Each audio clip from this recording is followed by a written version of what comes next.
we're super pleased to be doing this interview on behalf of Animation Fascination. And we're talking to Barry Kelly, supervising director of Star Trek Lower Decks. What even I think even the crankiest of old school Trekkies, because I pay attention to the forums way too Yeah. much, seem to absolutely adore. But my relationship with fandom might be a little bit more different than yours, Mr. Kelly. I am very bad on social media. I've forums. I don't know why I never figured out how to use forums or how to figure out who's responding to who, but it's good to hear that the feedback is mostly positive. I love that. It's always nice to hear it's hard with streaming, right? It's not like the same as like old TV ratings. So I'm always like, who watches the show that doesn't know me or is buying a subscription? That's like like it's like my aunt or something just doing me a favor. So it's always like a good relief to hear people love the show because we love it. I love it too. I read the scripts, I'm like the first viewer, and it's like I fall in love with this episode, or like I see it perfect in my head, and then I'm like given this task where like I have to make it after I read it. I just watched it in my head, and now I have to make the show. So it's I hope people are loving it as much as I love it because I'm trying to recreate that like first time I'm reading the script. I'm trying to make that enjoyment I mean, again for everybody else. yeah, I was a CBS All Access first day subscriber, and whenever I heard that Lower Decks was going to be much like the rest of Trek fandom, I was just like, "Are you sure? Are you It's not sure?" gonna work. And I Yeah. and I was so surprised at how well it worked. And then Aspen, your relationship with Star Trek is way different than mine, and you freaking love Lower Decks too. I'm more of a Star Trek fan now than I was, but when I at that point I hadn't watched a ton of it, but I did watch Lower Decks, and at the time did not get all the great little Easter eggs, but was still delighted beyond reason constantly. I adore that. People I know that don't even watch Star Trek love Lower Yes, Decks. that's so That's good to hear good. though, because I Yeah, Yeah. I want it. I mean, I know Mike wants it to work. Mike McMahon, the creator, showrunner, um, wants it to work too for everybody. Like even on our crew, I'm like, I don't. It's anytime I ask like a new crew member, I'm like, do you know Star Trek? It's never a like you need to know Star Trek. It's like, it's more like, how do I talk to you? Do I say Romulan Warbird or do I say bad guy shit? And it's always but the outside influence of people like I'll be too in my head of like what something is in Star Trek or what was happening in a specific episode. I'm like, well, it has to be that way, and then like it's always those people outside that are like, does it? Does it need it? I'm like, I never even thought about that. That's why I need these open perspectives because I'm in a bottle or I'm in a cave all day. Like a little Star Trek, reuse set of a cave and in my little animation land here. And I'm like, I love that the Easter eggs don't need to hit every time. As long as the characters are coming through and the humor is coming through and it's playing, that's perfect. I love I hearing think that. that is the key point of it, is that it's deeply, I feel deeply character and relationship it's based. So so good. I big agree fan. so much, Aspen. Thank you so much, Kenny. You're so welcome, Aspen. Right. It is. It truly is. Which, yeah. So if you're not gonna get the joke of the thing, the deep cut, that's gonna be wonderful for people like Kenny, or huge Trek fans, but it's gonna still resonate with just people who love good stories. So.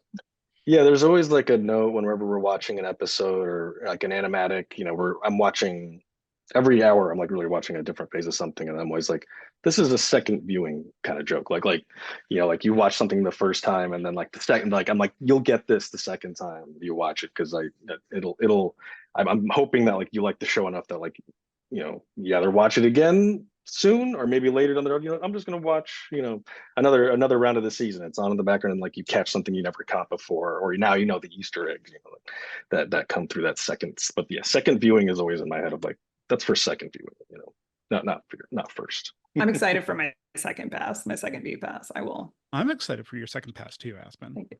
Yeah, so I But got some questions, which you're probably not Yeah. surprised by. Right. Let's do it. In addition, Aspen, what you got? okay, I'll get you started. So Lower Decks strikes this brilliant balance of simple character animation, and we talked about this a bit, but simple character animation and extremely complex worlds, starting from the pilot.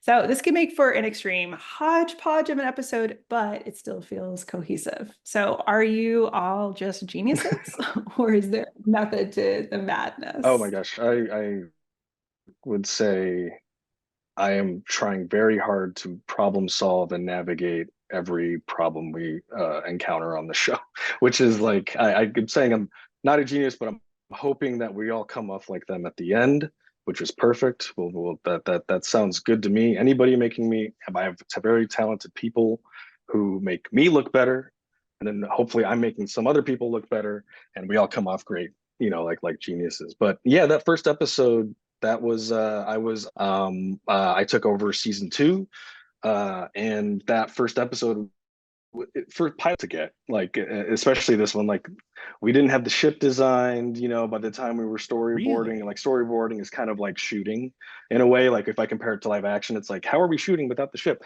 So it's kind of like, in storyboards, it's like, okay, if you need like a light switch, okay, I just gotta make sure the character hits a light switch somewhere. But if you look at the boards, they might be like empty boxes or something. I just need to know that I got to put something there, and then I know the background artists are going to paint it beautifully, and they're going to make, a world around all these characters. And sometimes you just got to kind of like give the landmarks of where things are. But we didn't always. The ship is in itself is like, a character to the show, but it's a character that's in every episode, and they're inside of it. So it took a while to figure out the ship. I'd say we didn't figure out the ship until like, we were halfway through boards in the season, because it's a very, what color is the carpet, what color is that space carpet. But yeah, that first episode, we're trying to get a lot across. A lot of pilots, are sometimes like the harder episode to watch of a show. Yeah. And I'm hoping that like the first, I remember reading the first few pages, the cold open with Boimler and Mariner, and she's, just like this ball of energy that's running around him and circling him around, and she's swinging a bat lift and stuff like that, and it's a little like, it can be overwhelming. But it also, what I was always impressed by Mike's writing with is like, I understood those characters like 3 lines in. Like it was like the first page, 30, and it told me that like 30 seconds into the show, anybody watching will know who these characters are. And that was always like, that's very hard to execute on a show. And Mike McMahon is a freaking brilliant genius at doing that, like just getting right to the point of who the personality is of someone, and how you can easily like put them in any situation, and you'll see the like, the reaction and counter, like all the hijinks that they get into like right off the bat. But yeah, as far as like complex worlds and simple animation, yeah, it's weird. Like we want it to feel, like the stakes and like the characters are just as real as, any live action show, or any other, character or anything like that. So like it's always weird to like think that we're simplifying things to big eyes and small mouths and stuff like that. But there is like there's a weird, they call it the uncanny valley. I think it still applies here, where you have like style and realism, and like you're just kind of trying to find that like space between where it feels that you can believe that this thing's real, and it maybe feels more real than something that's like over here on the realistic side, but just not real enough. Or like you can tell the drawing, once the drawings get too realistic, it can kill the comedy, or it can kill, a little bit of the believability of what is actually happening around them. And finding that right balance. We want to look like a sitcom. We want anybody to like look at it, and who's into sitcoms and want to watch it, and just look at like an appealing cartoon. But then, as you watch that season, we're slowly bringing you into like epic sci-fi adventure, before you know it. And hopefully we're sneaking, your sitcom animation tunes into like a world where there's a camera and there's a cinematic, scope to everything. That's how I'm trying to present it, like that it's more of like a sitcom shot with the camera. That's kind of in league with my second question, because you're talking about the uncanny valley, you're talking about trying to make it a sitcom, and yet at the same time each image is extremely dense. As an insane Star Trek fan, that's me, uh I I pump my fist every single time that there's some obscure Easter egg in the background. First comes to my mind is Spock 2 on his eyes open, which is like such a deep cut Star Trek thing. How do you manage to corral everyone to jam the frame with so many things that are deep cut Star Trek, while also keeping it completely accessible to uh just normies, as we like to call them? And then also, how often do you consult memory alpha? Well, there was a ground rule from beginning. It's like you have to consult alpha. Beta is, I don't know if it's real or not, right? Yeah. The beta memory bit, you gotta memory alpha. Memory alpha is a regular go-to. Like we have to. We have like there's not sometimes there's no other. It's also like if you Google anything, it's like the first thing that pops up. And then you just gotta make sure that like, oh yeah, we clicked alpha, not beta that time. Yeah. Although I guess y'all pulled Titan from beta canon and made it into alpha canon, which is wild. That makes sense. Yeah, that's they're very good. Are they arbiters? What do you call them? Like the contributors or administrators? I think all three of those words apply perfectly to it. They're very, very thorough. Yeah, they're very thorough. I learn Brett is much more interactive with like just the fans on Twitter. I don't have a X account or anything, or I think that's I good. do. It got I think that's suspended at one good. point. I I think you're forget. good. Yeah, I forget. So I don't really interact. I can Instagram. I'm slowly going to Kara, which is that new artist-driven one, but I'm kind of in both, so it's very hard for me to keep up. But um, back to your question. Apologies. How do we keep those Easter eggs? I mean, there's sometimes they're written in the script, like you're talking about that menagerie, or not the menagerie, the art Yeah. gallery that the collector had, and there's tons of little spots to do. Like it kind of happens at every phase. So like the script lists a few. Um, then once we go into storyboards, the storyboarders start peppering, and then once we get to backgrounds, like that's the artist that's actually going to make the paint for, like they'll go to painters, 3D artists that are involved at that stage that kind of all make the final color of that background come together. But at that stage, it's like when we're like, oh crap, this is what's going to be real now. Like this is what's going to be actually on the shot. Like boards, we could copy paste stuff. Script, they can throw out anything, but pretty much once we get to that background phase, it's kind of like me and Brad and our art director Nolan Obana trying to nail down, because we have like menageries of animals. We always have these like or you have the first contact. Oh, what's the name of the mountain that they have first contact at that we made a theme park? Oh my I gosh, mean, what is it's it? in Who's gonna remember? Bozeman. It's The mountain Bozeman. called? That's what I'm thinking of. Yeah. Thank you so much. Yeah, like Bozeman, like what can we make a ride out of? Like Yeah. things like that. Like we're always it's usually like every phase is like script, storyboards, whatever. Like someone is usually peppering something, and then like, oh, we can keep that. That's good to stay. We got to change that one out. Let's pick something that isn't, and then we have to do deep dives on like Alpha, or Brad Winters, our producer, has John Van Sitters on the horn, and he's always like, where would so and so be around this time, or where would this be around this time? We have to just make sure that that stuff's okay to put in, and it's not breaking anything major that's going to break anyone's brains or anything like that. And if it's something that's like a dupe, I'm like, well, it's just people make replicas, right? It's a dupe. They don't know, they this collector got duped. He didn't know. Yeah. He didn't know it wasn't the real sort of Kalis or something like that. But yeah, it's every phase. Every little bit, every little phase just peppers in a little bit, and we just have to like edit it down as we get to final picture, essentially, of what's an Easter egg and what's not. I have a follow-up to this. A real quick yes. follow-up. How do we feel about Moopsy? Just like emotionally, deep in our souls.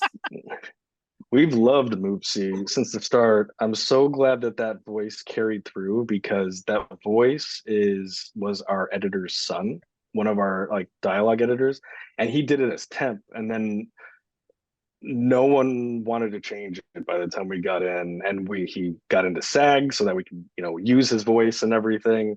I hope that we can use him again in some other Chris, but he's the cutest thing. I hope we make sound bite toys or something of Moopsy.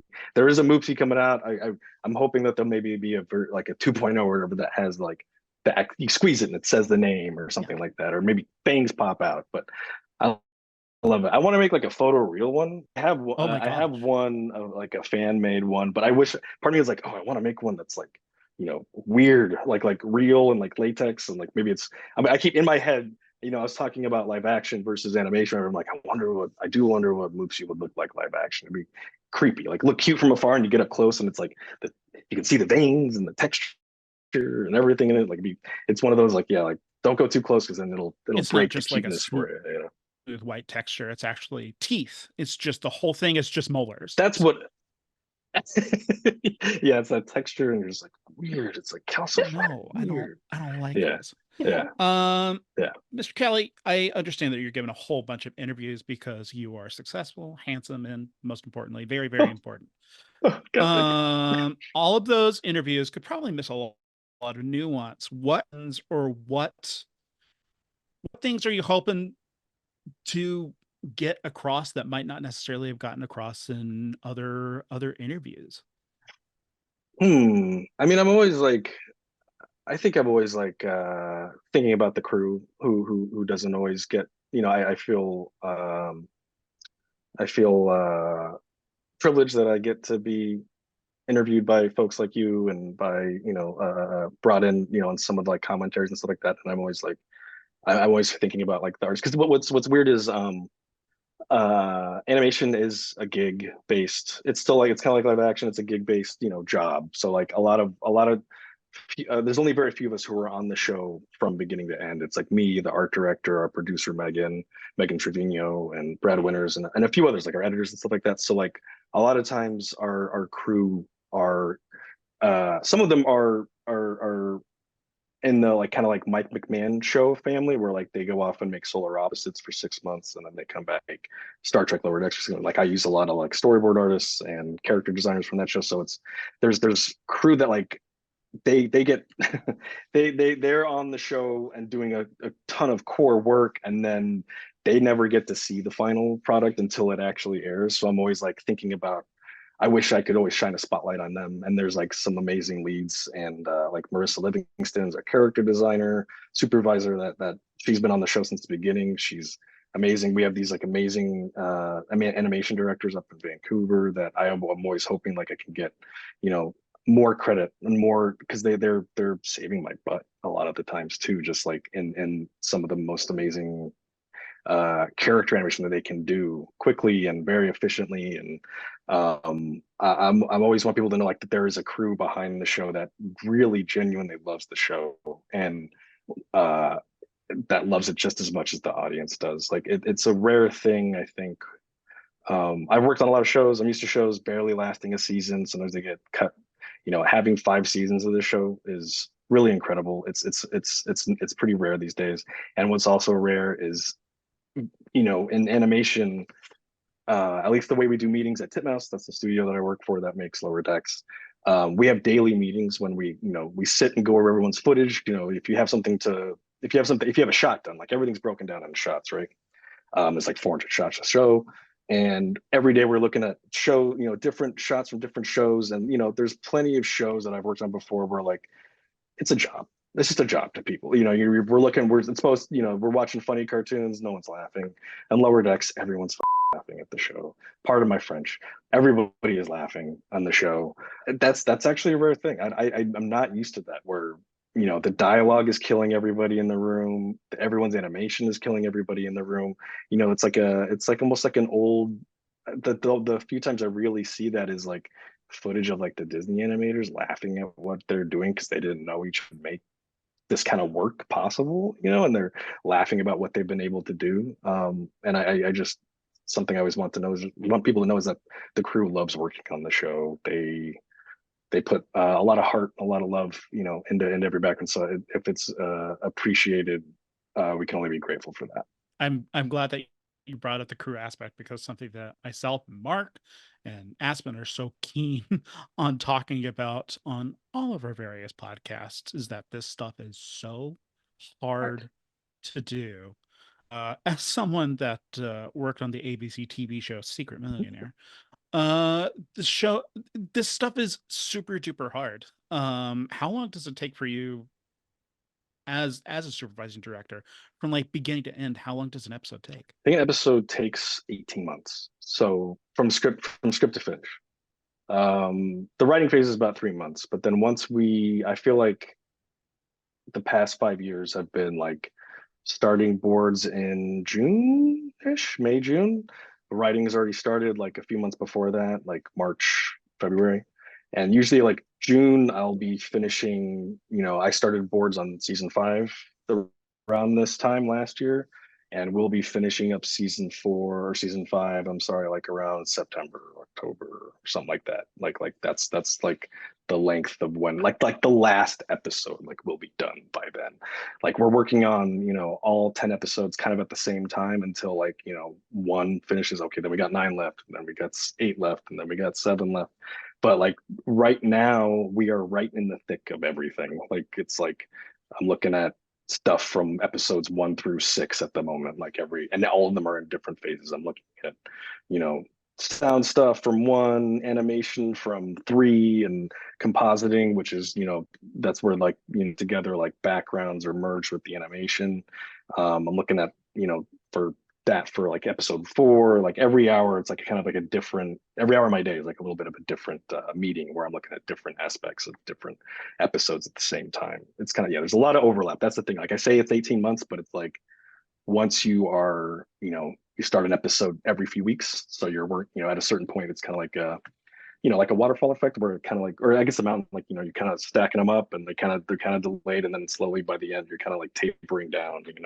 And yeah, it just takes a long time. It's time and people, and it's like I want to make sure that the crew is happy and that they want to work on the show. And like it's a little hard to balance when sometimes it's you got to push them, and it's not if something's not right, it doesn't mean it's not good enough. It just means like it's not, we got to find the right design for that one Moopsy. We got to find, the right sound effect for that one phaser. Like it's sometimes it's I don't want to push them. I don't want to, but I'm trying to like still get them to, make a better version of what they want to see in the show. Yeah. Does that answer your question? I kind of went on. Yeah, what happened? yes, most definitely. The question was, how long does it take? Oh And yeah, you right. went, well, it takes a team, all of those things. What I And then it takes what I got from 18 that, months and it consumes it in like 30 minutes. That's Yeah, wild. what I got from that is sound like a great boss.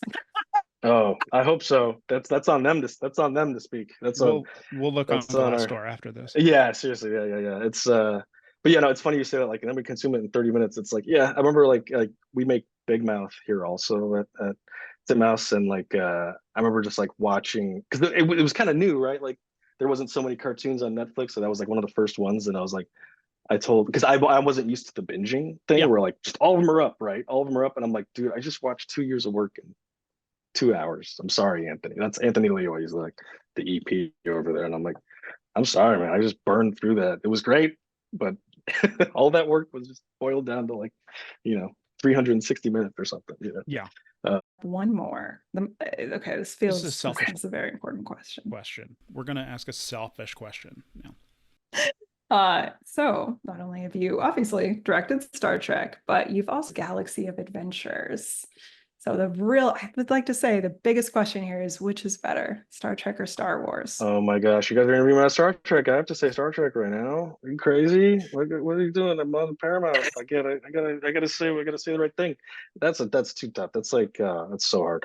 It's like it's funny that like I went from working, which that was an amazing project to like to work on. I feel very privileged to have touched both, because I grew up with both. And not only do they have the same name, or they start with star, What? that's a constant thing. But Star Wars is what, 40 years something now old, and I'm like, how about I double down and go for something that's 50 years old with 50 years of fans that are angry at me, like for the other Star franchise. But no, it just kind of worked out that way. I always feel like Star Trek, Star Wars, I always feel like I compared the two like this. Like Star Wars really captures the kid in me. Like it captures like the wish fulfillment of wanting to be a hero and wanting to, to save the day, and then really have an adventure. And then Star Trek, really appeals to the adult in me of having to admit that the world is harder and more complex than simple heroic adventures, that are escapism. Like Star Trek, has to make me. It's weird. It's Star Trek is utopian, but it almost teaches me to accept reality, and like Star Wars is for me like to escape reality in a weird way. Like even though they're both sci-fi, far future-reaching mythos or universes that you have to deal with, but it's my artistic journey has been so influenced by both big time growing So up. ultimately, the biggest takeaway from that is that on your next project, you'll be looking for a science fiction property with a longer running stable. So I'm excited to see the Doctor Who animated show that you'll be directing. Very excited. I'll have to catch up. That is a tough one. Why haven't they done that yet? They should. Why not? They have. It's complicated, right? Oh, really? Okay. I'm clueless now. I'm in new territory. I didn't know there was an animated one. You're busy, and quite rightly so. I'm not, and I have no idea what you're talking about. Well, Aspen, we'll talk about this off mic. We'll talk about this later. Aspen, we'll talk about this later. We'll talk this later. Talk about another podcast that I can tune in and I can watch and I can get caught up on the history of animated Doctor Who. Absolutely. Thank you so much for being so generous with your time and indulging us. Hey, thank you for having me. Good questions. Really appreciate the chat. Good personalities. Thank you so much. Really appreciate it. Did you hear that? We've got good personalities. You're friendly. Oh gosh, you're really friendly. You. You're a great boss. Oh, we'll find out.